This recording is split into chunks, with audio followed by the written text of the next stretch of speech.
दुनिया की सामग्री को पाना आसान है कि सब कुछ छोड़ छाड़ करके अपने आत्मा में रम जाना आसान है। अपनी आत्मा में रमने वाला ज्ञानी होता है और दुनिया के काम में रमने वाला अज्ञानी होता है। ज्ञानी बनना बहुत कठिन है कि अज्ञानी बनना बहुत कठिन है? अरे अज्ञानीता तो अनादिकाल से तुम्हारे साथ लगी हुई है। बस बहुत कठिन काम अगर आज के समय में है तो अपने अंदर की अज्ञानता को दूर करके अपने ज्ञान स्वरूप को समझ लेना, यही सबसे बड़ी विशेषता है। एक बार अगर तुमने उस ज्ञान स्वरूपता को समझ लिया, बस उसे कोई विकल्प नहीं होता। राग द्वेष से की ओर वह नहीं भागता। अज्ञानता का कारण को समझ लिया उसने। कारण को समझो, यही है। भटकता रहता है भ्रम विभ्रम में। किसमें? भ्रम में। और ये बाहर का रूप हमने कल बताया, विभ्रम और भ्रम। बाहर के रूप रंग को देख करके जो भटकन होती है उसका नाम है भ्रम। और उसे देख करके उसमें मेरा तेरापन बना करके ये तो मेरा ही है, ये तो मेरा ही है, मेरा अधिकार है, ऐसी जो सोच होती है हमारी, यही हमारा सबसे बड़ा विभ्रम है। जो है नहीं है उसमें अपनापन मानना, इसका नाम विभ्रम है। बाहर के रूप राग रंग को देख करके वाह कितना अच्छा है, दिखावे का संसार, रूप रंग का संसार। एक बार किसी ने कहा कि दुनिया में सबसे सुंदर चीज़ अगर देखना हो तो वहाँ जा कर के देखो या उसको देखो। बाद में पता चला कि ये दशा क्या है। ये दशा क्या है? बोले कि जिसको तुम रूप रंग समझ रहे थे वो रूप रंग नहीं है। आपने सनत चक्रवर्ती की कथा सुनी? सनत चक्रवर्ती थे, है ना? कहते हैं वो बहुत सुंदरी थे। रूप मद की कथा में उनकी कथा आती है। उन्हें अहंकार था कि दुनिया में मुझसे ज्यादा वीर और सुंदर कोई दूसरा है ही नहीं है। एक बार की कथा उन्होंने देखा, देखिए, एक देव ने जब स्वर्ग में चर्चा चली कि इस धरती पर सबसे ज़्यादा सुंदर कौन है, तो वहाँ जाकर के किसी ने कहा कि सनत चक्रवर्ती को जाकर के देखो, बहुत सुंदर हैं, बहुत अच्छे हैं, उससे ज़्यादा सुंदर मनुष्य और कोई है ही नहीं। ऐसा कहा। वहाँ से देव आया। उस समय सनत चक्रवर्ती अपनी व्यायामशाला में क्या कर रहे हैं? कसरत कर रहे हैं। और कसरत करते उनको रूप देखा। रूप देख करके वो देव भी आश्चर्यचकित हो गया, वाह कितना सुंदर है।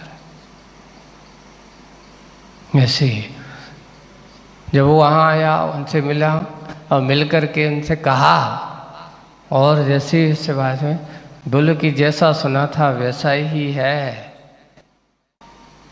बोले कि क्या सुना था? बोले कि आपके रूप के बारे में सुना था कि आप बहुत सुंदर हो, इसलिए। तो वो सनत चक्रवर्ती को थोड़ा वाह, मैं इतना, अरे तो अभी क्या देखा, अभी तो हम व्यायामशाला में मिट्टी लगी है ना? देखिए, अभी तो उन्हें सामान्य रूप से सुना। जब सुन करके अहंकार के मद में चूर हो गया। वो मद में रहने के बाद बोले कि थोड़ी देर बाद जब मैं राजसभा में अच्छे श्रृंगार होकर के आऊँगा तब मुझे देखना।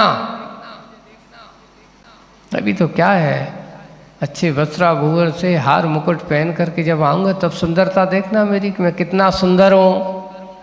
अच्छा ठीक, देखते हैं क्या बात है। थोड़ी देर बाद वो पहुँचते हैं राजसभा में, और राजसभा में पहुँचते हैं कि देखिए अहंकार, रूप के अहंकार के बाद भी इतना ये हुआ। जब श्रृंगार करके पहुँचते हैं और बैठते हैं सिंहासन में, पूछते हैं बोलो कैसा लग रहा हूं। अब तो और अच्छा श्रृंगार करके आया हूँ, आज तो अच्छे सेवकों से कहा है कि अच्छा श्रृंगार करना, आज उपटन उपटन लगा के बढ़िया आया हूँ। अच्छा, तो वो देव कहता है जो सुंदरता व्यायामशाला में थी अब वो नहीं रही, अब वो सुंदरता नहीं रही।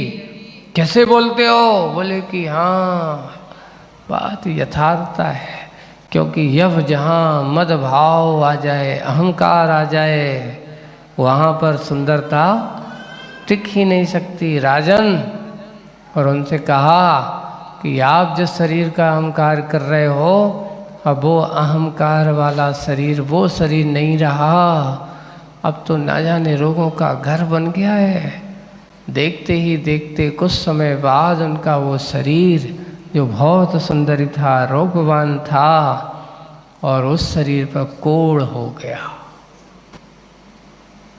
रूप मद का ये प्रभाव देखो। एक समय इतने सुंदर थे कि पूरी धरती पर चर्चा थी, एक समय क्या आया,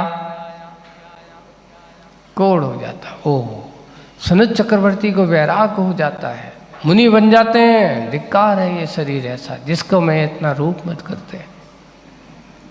ऐसे महान तपस्वी बन जाते हैं। अब जब रूप मत की चर्चा चली, फिर बाद में दूसरी चर्चा चलती है कि ये बताओ इस धरती पर सबसे बड़ा तपस्वी कौन है जो विपरीत परिस्थिति में भी अपने आप में रहना पसंद करते हैं। आती है उनकी चर्चा, तो उन्हें प्रसाद है। ओहो, कितना कुष्ठ रोग होने के बाद भी उसको निदान करने की नहीं, वैराग की परिणति में, आत्मा की परिणति में रहने वाले। बोले कि जाओ, देखना है ऐसे तपस्वी को, देखना है तो सनत चक्रवर्ती मुनिराज को देखो। सब कुछ छोड़ छाड़ करके वे सनत मुनिराज को आते हैं। एक देव वैद्य का रूप बना लेता है, कहता है कि मेरे पास सर्व रोगों को हरण करने वाली दवा है। ऐसी एक कथा और अपनी मिलती है, वादिराज मुनिराज की भी कथा मिलती है ऐसी। आप अगर मेरे पास ऐसी दवा है कि मैं सर्व रोगों को दूर कर सकता हूँ, आज तुम्हारे शरीर को क्या कर सकता हूँ, सर्व रोगों से रहित कर सकता हूँ, आप मुझसे दवा ले लो। मुनि महाराज कहते हैं अब वो सनत चक्रवर्ती नहीं हूँ कि जैसा चाहूँ जब चाहूँ, जैसा चाहे जैसे भी ले लो। भाई मुझे अब कोई दवा नहीं चाहिए, मुझे तो बस अब भगवान के नाम की दुआ चाहिए है, दवा की ज़रूरत नहीं करते।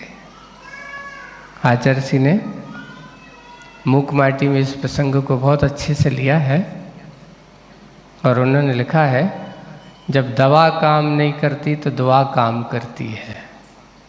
जब दवा काम नहीं करती है तब दुआ काम करती है, एक दूसरे की सिंपैथी, भावनाएं। घबराओ नहीं भाई, अब रोग अपनी जगह काम कर रहा है, हम आप सबके साथ हैं, घबराने की ज़रूरत नहीं है। और आगे लिखा है जब दुआ काम नहीं करती, इतने सारे लोग भावनाएं वर्ते, जब दुआ काम नहीं करती है तो स्वयं भुवा काम करती है। अपनी आत्म चित्ती, आत्म चेतना, अपने आत्म बल, मुझे कोई मार नहीं सकता। बताओ आज तक किसी ने आत्मा को मारा? मरता कौन है? अगर आत्मा मरती होती तो ये आत्मा हमेशा के लिए शून्य हो जाती, कुटस्थ हो जाती। आत्मा कभी नहीं मरती, आत्मा तो हमेशा परिवर्तनशील है। संसार में जब तक रहेगी तब तक कोई ना कोई देह के रूप में धारण करते हुए अपने अपना जीवन व्यतीत करती है आयु कर्म के हिसाब से। अभी तो ये देह में है, अगली देह कौन सी होगी पता नहीं है, अच्छा किया तो अच्छी होगी। तो ऐसी ये आत्मा कभी नहीं मरी है, ना मरने वाली है, ना कभी, उसको तो अमर स्वभाव है, शाश्वत है, उसका कभी विनाश नहीं होने वाला। जब जिसका विनाश नहीं होना तो उसके लिए क्या, मुझे तो अगर कोई दवा चाहिए है तो शाश्वत दवा चाहिए है, जो हमारे जन्म जरा मृत्यु को नाश, ऐसी दवा हो तो लाओ। ऐसी दवा तो अगर है तो वो तो स्वयं भवा वालों के पास ही है, जो अपने आप में जो रहने वाले हैं। ऐसे स्वयंभू भगवान हैं। स्वयं भवा का अर्थ क्या है? जो स्वयं में रहे तो उसका नाम स्वयं भवा। ऐसे निरंजन स्वरूप, ऐसे जब भोय का भंजन कर दिया और मोज भंजन करने के बाद अब सूल भी फूल लग रहे हैं। कैसे लग रहे हैं? वे सनत कुमार चक्रवर्ती मुनि महाराज, बाहर शरीर में कुष्ठ रोग है लेकिन उसकी ओर उनकी दृष्टि नहीं है। पूज्य आचार्य श्री के बारे में अभी जब ये बीमारी हुई, डॉक्टरों ने कहा महाराज आपको तो ऐसा करना पड़ेगा। आचार्य श्री ने कहा कि रोग अपनी जगह काम करेगा, मैं अपनी जगह काम करूँगा। अगर उसको ठीक होना होगा तो हो जाएगा, और तुम कहो कि तुम्हारे उस ठीक होने के लिए मैं अपने इस जीवन भर की साधना और अपने नियम संयम में समझौता कर लूं, संभव नहीं है। एक पूना के वैद्य थे, खूब लगे रहे कि आचार्य जी आपको तो अगर ठीक होना है तो दूध लेना ही पड़ेगा। और आचार्य जी कहते मैंने तो दूध का त्याग कर दिया है, अब बचूं या ना बचूं, रहूं या ना रहूं, पर अब तो ये नियम में क्या नहीं कर सकता हूं, क्योंकि जीवन का कोई भरोसा नहीं, लेकिन संकल्प पे हमें भरोसा हो, अपने आत्मबल पर हमारा भरोसा हो, तो फिर हमें किसी से कोई ज़रूरत नहीं है। उन्होंने लेना स्वीकार नहीं किया, अपना संयम अपने आप में सजग थे पूरी की पूरे। उन्होंने ये कहो कि बाहर का कुछ भी हो, कैसे भी हो, लेकिन परिणाम उनके इतने स्थिर रहे,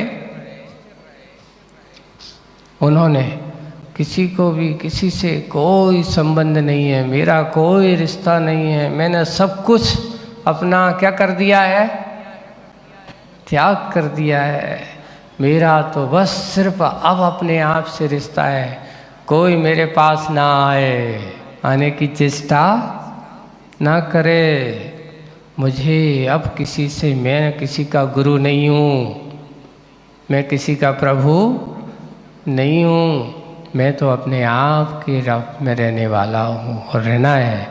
आप सब लोग कोई विकल्प ना कराएं। फिर भी जब ऐसा सुनाए करते हैं, वे अपने आप में रहे, ये कहलाती है स्वयं भवा। अपने आप में रह कर के पर के प्रति कोई विकल्प नहीं, किसी से कोई आदेश निर्देश नहीं, किसका कर्ता बनूं मैं, अपने आप को। यही सबसे बड़ा त्याग भाव है, वैराग्य भाव है। ऐसे त्याग वैराग्य के इसलिए सूल भी फूल लगता है। कैसे लगने लगा? बड़े बड़े कांटे विषमताओं के, कर्म के उदय के, पाप कर्म के उदय में अपन को ऐसा लगता है। वो ज्ञानी जीव जो होते हैं प्रतिकूलता में अपने आप के जीवन को फूल की तरह बना लेते हैं, स्वीकार करते हैं भाई किसी से मत कहो। ऐसे समय पर तो वे अपने ज्ञानी जीव क्या सोचते हैं, एक बहुत अच्छी पंक्ति विशेष रूप से ध्यान रखना, एक बहुत अच्छी पंक्ति, मत कहो कि दिन खराब आए हैं। क्या पंक्ति में क्या है कि मत कहो कि दिन खराब आए हैं, ये कहो कि कांटों से घरे घर गुलाब आए हैं। ये है ज्ञानियों की सोच। आहा, कितना सुंदर है उनका जीवन होता है कि हम क्यों कहें कि मेरे दिन खराब चल रहे हैं। ये सोचो कि ये तो मेरे घर पर उपहार से भरे गुलाब आए हैं, अब अपने आप को सावधान रहना है, सजग रहना है। रोने से ये दूर होने वाले नहीं है।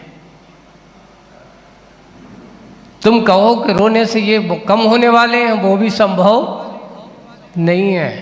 आप तो इनको हंसकर स्वीकार करो। जैसे गुलाब जो होता है कांटों के बीच में क्या होता है, खिलता है, हंसता है, महकता है।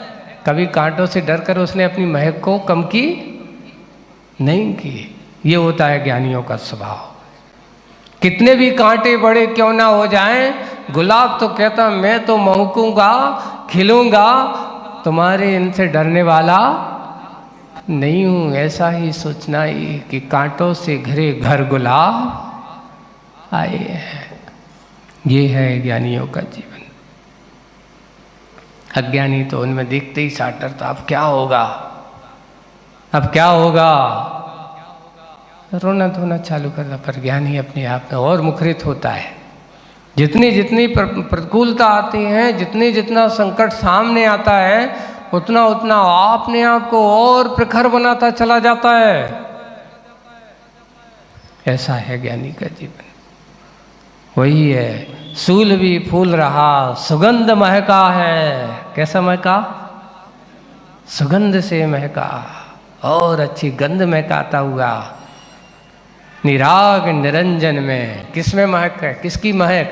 देखिए, एक जड़ पदार्थों से आने वाली महक और एक वो महक जो अपनी आत्मा के अंदर की सुगंध से भरपूर है।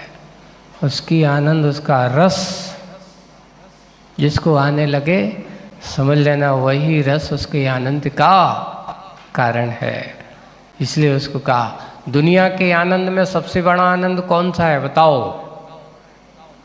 तो बोले कि निजा आनंद से बड़ा दुनिया का आनंद और कोई नहीं हो सकता। सामने अगर अच्छे से अच्छी द्रव्य रखा हो, अच्छे से अच्छी चीज रखी हो, और आदमी का अच्छे जोरों से बुखार चढ़ा है, आप लोग अनुभव कर रहे हो ना, और मुंह कड़वा हो, और उससे कहो कि ये बहुत अच्छा रसगुल्ला बना है, खाओ, तो कहते हैं जब मुंह में कड़वापन भरा हो तो रसगुल्ला भी कैसा लगता है? कड़वा लगता है। विषम परिस्थिति है ऐसी। लेकिन यही है, बाहर के रस में आनंद खोजने वालों, अगर निजानंद का रस अगर तुम्हारे पास नहीं है तो बाहर के रस में आनंद आने वाला नहीं है। इसलिए इस दुनिया के सबसे बड़े आनंदों में अगर कोई आनंद है तो वो है निजानंद का आनंद, है ना। और मन अच्छा है तो सब कुछ अच्छा है। मन खराब हो तो सब कुछ खराब हो जाता है। इसलिए आज के समय में व्यक्ति की कीमत और व्यक्ति का जो महत्व अगर कुछ है तो सबसे बड़ा महत्वपूर्ण आपके पास चीज़ अगर है तो वो है तुम्हारी अपनी आत्मा। उसका महत्व समझने की कोशिश करिए।